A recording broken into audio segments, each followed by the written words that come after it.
So hello guys, araw ng Sabado, 5 PM na ng hapon, quarter to 5 pala mga kasari, and ayan, good news, meron na tayong piso wifi, yung vendo na inasam-asam ko talaga na magkaroon dito sa aking munting tindahan, kasi laking tulong po yan siya kahit wala tayong benta. Kung meron naman gustong mag update or mag ano ng internet, at least meron tayo.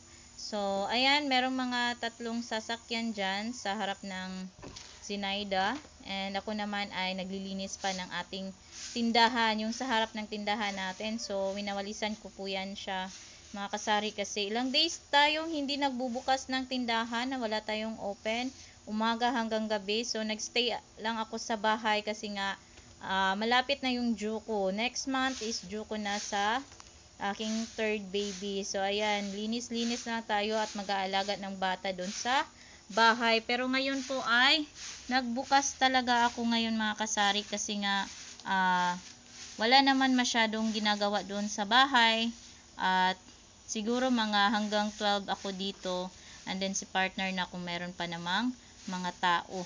So ayan mga kasari, medyo ano na talaga, no, mahaba na yung damo ng ating yung sa paligid ng tindahan, mahaba na yung damo. So matagal tayong hindi nakapaglinis dito dahil hindi tayo bukas. So ayan, ang dami pang lamok. Kaya ayan mga kasari, inano ko na lang talaga, naglinis-linis na lang ako sa paligid.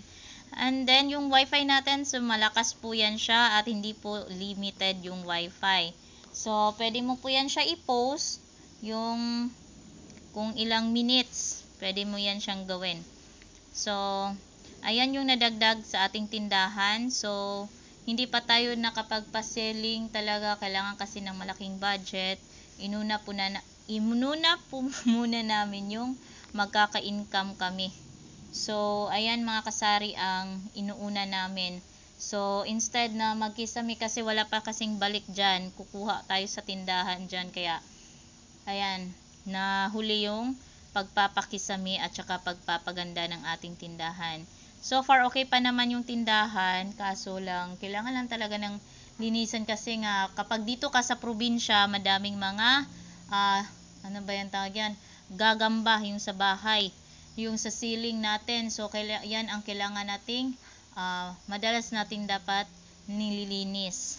So ayan mga kasari ang ano natin sa ating tindahan. So ang dami pa pong kulang sa ating tindahan, ang daming ano, kasi nga nakukonsume natin yung stock natin dito sa tindahan, kasi ilang days tayo hindi bukas. So number 1 na customer is tayong owner. So ayan, maghingi tayo kay partner, kasi nga dito tayo kumukuha ng mga minsan yung pang ulam, shampoo. So ayan guys, nagbabalik tayo dito sa ating channel, dito sa YT natin, no. So matagal tayong hindi nakapag-upload ulit ng ating ano, so medyo na busy tayo. So ngayon mga kasari, mag-update lang tayo sa ating mga ganap dito sa ating tindahan. So ayan, ang update natin ngayon is meron na tayong vendo para sa wifi. So last ano lang yan siya, last week lang, last 2 weeks na nakaano.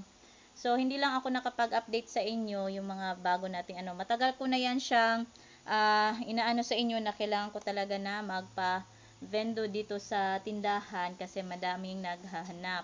So ngayon mga kasari, nag-order din ako sa Shopee ng ganito. So naparami yung ano ko, hindi ko alam na ganito pala kadami. So ito yung lagayan natin ng junk food. So hindi ko lang siya inano agad, kasi nga na pag ano sa Shopee ginanon siya. So kailangan siya mapa straight. So ito. So hintayin nyo yung mga arrangement natin, siguro mga next week na lang siguro. So ngayon di pa pwede, wala pa akong kasama sa pag ano. So ayan, ito yung lagayan na natin ng junk food. Gano na lang, sabit-sabit na lang mga kasari. And then nagbili na din ako ng ticket puncher. So ito, sample lang natin na ito lang. Kailangan natin magkaroon ng sample.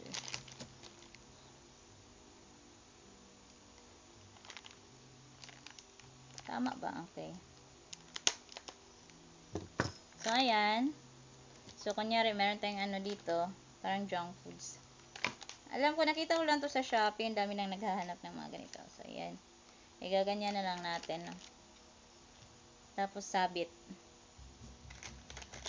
So, ayan yung mga nabili ko na hindi ko pa siya na totally na ano sa aking tindahan. Kasi nga, medyo na busy tayo. Ang dami nating nilakad na mga ano, nagbakasyon. So, ayun, hindi tayo nakapag-update sa ating tindahan. So, medyo na natumal din ngayon na buwan, yung month of September. Hindi din ganun kalakas. Wala, parang 2 beses lang ako dito ano na busy. So, ngayon po ay hindi. So, bukas daw, meron daw na mag-book. Dami daw tao bukas. But then, brown out. So, ewan ko kung matutunaw ba tong ice namin. Yung yellow. So, yan. So, hindi ako nakapag-update talaga mga kasari. Sa dahilan na yung pregnant ko almost every ano na sa isang buwan, 2 beses na ako nagpa-check up, minomonitor na, and then weekly na. Kasi nga, kabuanan ko na next month. So, anytime, pwede na ako mag-labor by November. So, kaya, hindi muna ako nakapag-update sa inyo. At dito naman sa tindahan, si partner mostly ang nagbabantay kasi hindi niya hinahayaan na ako mapuyat. So, doon muna ako sa tindahan, sa bahay, nagpapahinga at saka nag-aalaga ng mga bata. So, ayan, hindi pa ako nag-replenish ng ng alak natin. So, meron pa dyan sa baba. May mga stock pa naman tayo. So, ayan, magre-refill tayo mamaya. Sa ngayon, hindi ako nakapag ng maraming mga biscuit. Ang dami nating kulang na biscuit. So, hopefully, pagdating ni, tayo kay home store, maraming tao talaga mamaya. So, ayan mga kasari, kumusta naman mo? Kumusta?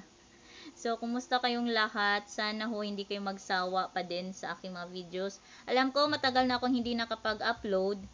Pero, sobra talagang sobra talagang tumal dito sa tindahan. Gusto ko sana magawa ng mga magagandang content, mga tips, and So, kaso, hindi ko pa siya schedule talaga. So, hindi ko pa siya masingit.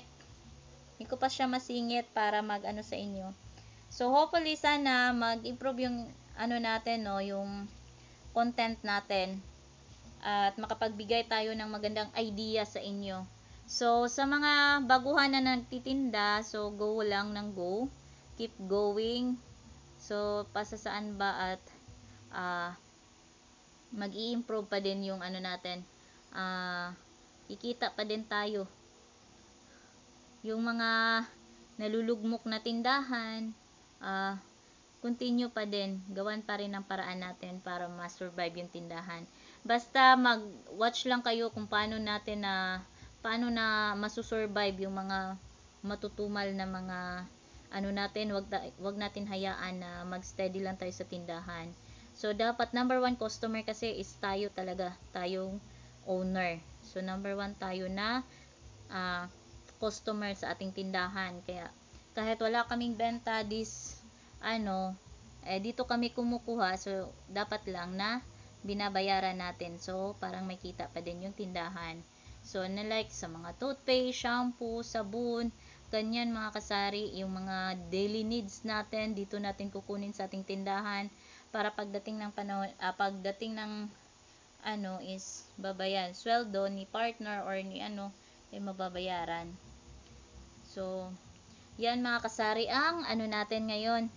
So, yan lang muna mga kasari, and sa mga daily vlog, pwede kayong sa Facebook o visit, mag-follow doon sa Christine Arana, and ayan, active ako sa mga reels and sa mga hindi naman ganun pero ayan, mga daily vlog ko is nandun talaga yung mga daily activity namin sa mga bata.